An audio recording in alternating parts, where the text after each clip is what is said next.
o estado da alma após a morte e a ressurreição dos mortos. Primeira carta do apóstolo Paulo aos Coríntios, capítulo 15, versículos 29 ao 32, diz assim: Doutra maneira, que farão os que se batizam pelos mortos, se absolutamente os mortos não ressuscitam? Por que se batizam eles, então, pelos mortos? Porque estamos nós também a toda hora em perigo. Eu protesto que cada dia morro, gloriando-me em vós, por Cristo Jesus nosso Senhor. Se como homem combati em Éfeso contra as feras, que me aproveita isso se os mortos não ressuscitam? Comamos e bebamos, que amanhã morreremos. Suponhamos que a ressurreição não existisse, mas é lógico que ela existe. Se, como muitos supõem, a alma deixa de existir imediatamente após a morte, que diferença faria ser um pecador, alguém cheio de pecados, e como assim estão perdidos? Apesar de a imortalidade da alma não ser uma verdade bíblica, ainda assim não significa que a alma deixa de existir em decorrência da morte, como, por exemplo, ocorre com um computador quando este queima. Existem fortes indícios, biblicamente falando, de que a alma, que somos nós, sobrevive após a morte.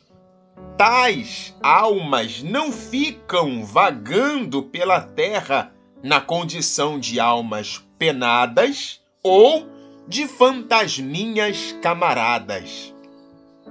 Na verdade, se não existisse ressurreição, estaríamos perdidos. Sim, mas não porque deixaríamos de existir para sempre após a morte, e sim porque ao morrermos na condição de pecadores, teríamos todos o mesmo triste fim que os que vivem no pecado hão de ter, a saber, a condenação.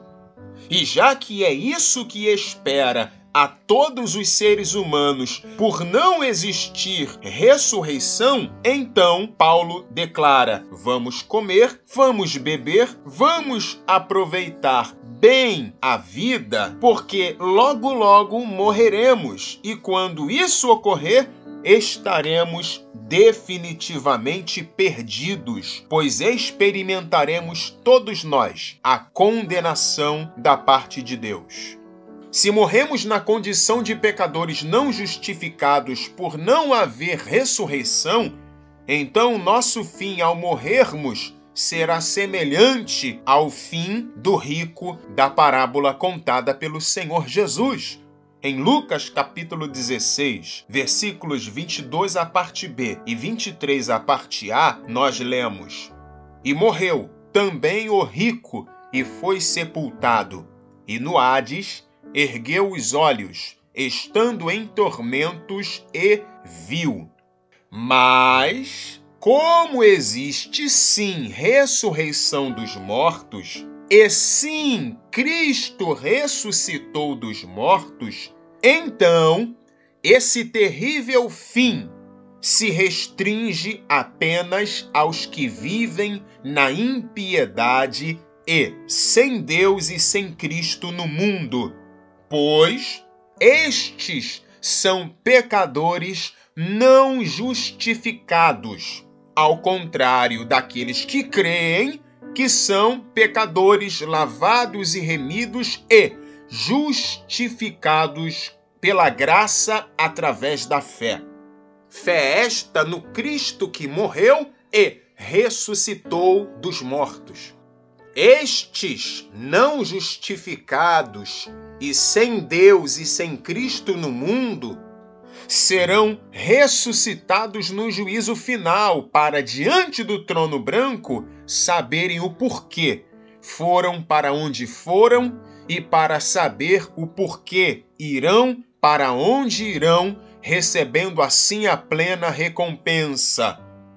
Em Romanos capítulo 4, versículo 25, o apóstolo Paulo escreveu o seguinte: Ele foi entregue à morte para pagar todos os nossos pecados e ressuscitado para a nossa completa justificação.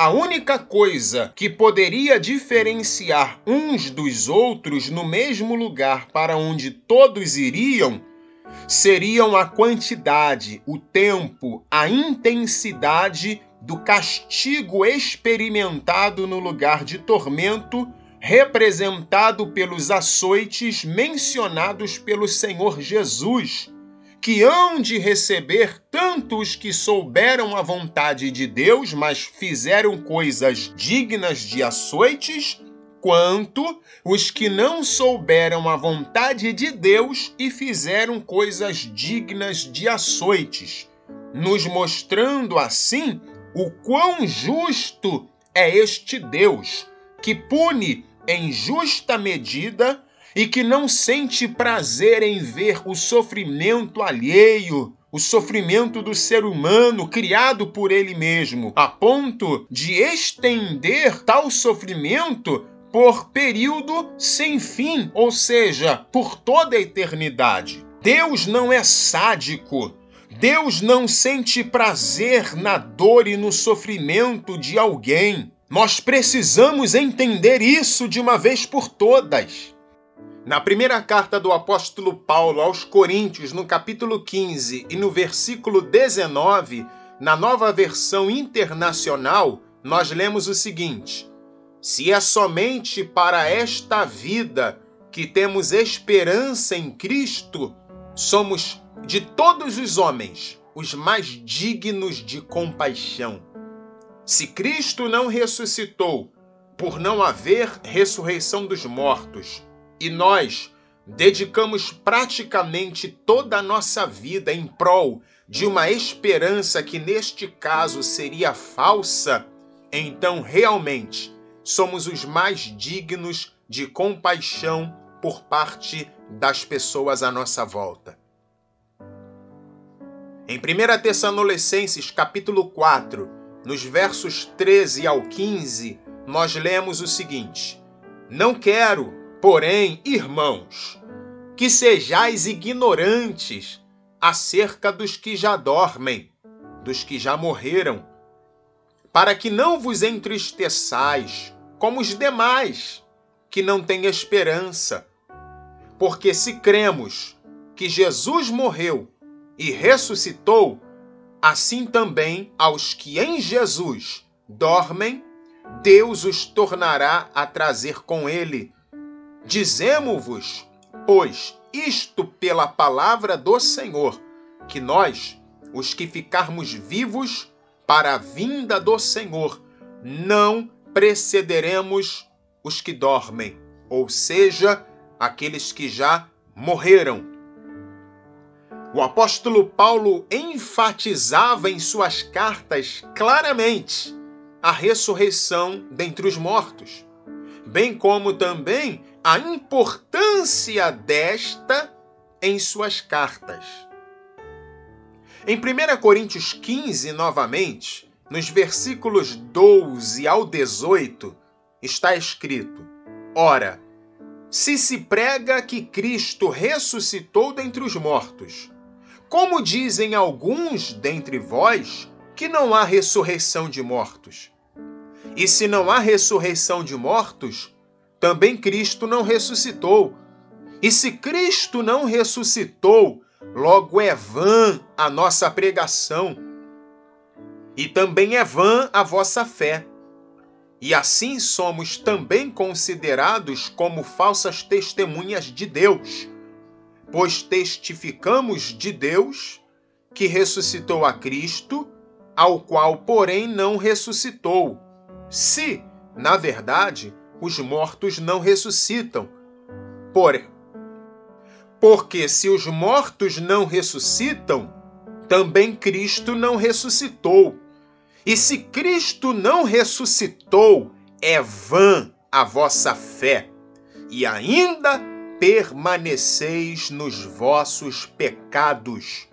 E também os que dormiram, os que morreram em Cristo, estão perdidos.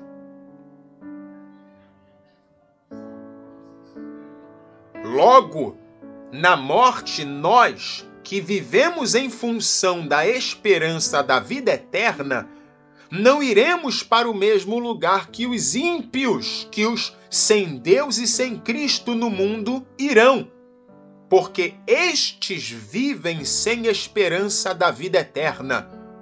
Pois todos que vivem sem Deus e sem Cristo no mundo estão, de igual modo, perdidos. A alma não é imortal, mas ela também não deixa de existir imediatamente após a morte. Ao retratar a morte como um sono, nós somos levados a crer que a alma passa a estar em um estado de consciência diferente. Estado este comparado ao estado de consciência diferente quando se está dormindo de quando se está acordado. A alma na morte ficaria como a alma do Lázaro da parábola contada pelo Senhor Jesus, batendo inclusive com o que Salomão escreveu em Eclesiastes, isto é, descansando literalmente em um estado de consciência diferente, semelhante ao estado de consciência diferente que estamos na condição de vivos enquanto dormimos. Os termos descanso ou sono dos justos representam o descanso que se recebe em relação aos trabalhos e sofrimentos no estado atual, e um estado de consciência diferente de nossa alma quanto às tribulações desse mundo. Esse é o partir e estar com Cristo citado pelo apóstolo Paulo. Eu quero ler Eclesiastes 9, versículos 5 e 6, que diz assim: Porque os vivos sabem que hão de morrer, mas os mortos não sabem coisa nenhuma, nem tampouco eles têm jamais recompensa, mas a sua memória ficou entregue ao esquecimento. Até o seu amor, o seu ódio e a sua inveja já pereceram e já não tem parte alguma neste século em coisa alguma do que se faz debaixo do sol. Em Lucas capítulo 16, versículo 22, a parte A diz: E aconteceu que o mendigo morreu e foi levado pelos anjos para o seio de Abraão.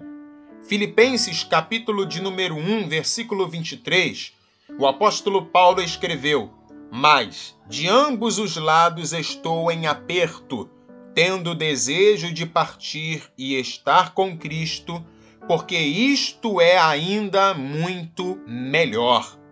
O céu, ou certo nível do céu, é chamado de paraíso na Bíblia.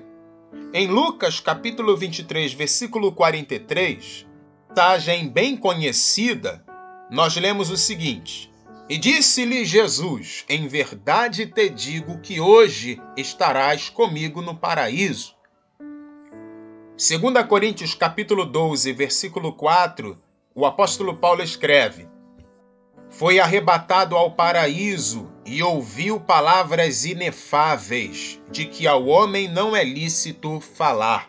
E Apocalipse capítulo 2, versículo 7, nós lemos também o seguinte: Quem tem ouvidos, ouça o que o Espírito diz às igrejas. Ao que vencer, dar-lhe-ei a comer da árvore da vida que está no meio do paraíso de Deus. Antes de Cristo, os servos de Deus, ao morrerem, iam para um lugar de descanso que passou a ser identificado como seio de Abraão. A partir de Cristo, os servos de Deus passaram a ir não mais para o local que era conhecido como seio de Abraão, mas para o paraíso, que seria o céu, ou que ficaria em alguma parte ou em algum nível do céu. E isso porque a alma, ela sobrevive fora do corpo, após a morte, mesmo não sendo ela imortal. E em se tratando de imortalidade, vejamos 3 referências na palavra de Deus. 1 Timóteo capítulo 6, versículo 16, está escrito: aquele que possui, ele só, a imortalidade e habita em luz inacessível, a quem nenhum dos homens tem visto, nem pode ver, ao qual seja honra e poder sempiterno. Amém. 1 Timóteo capítulo 1, versículo 17. Ora, ao Rei dos séculos, imortal, invisível, ao único Deus, seja honra e glória para todo sempre. Amém. 1 Coríntios capítulo 15, versículos 53 e 54.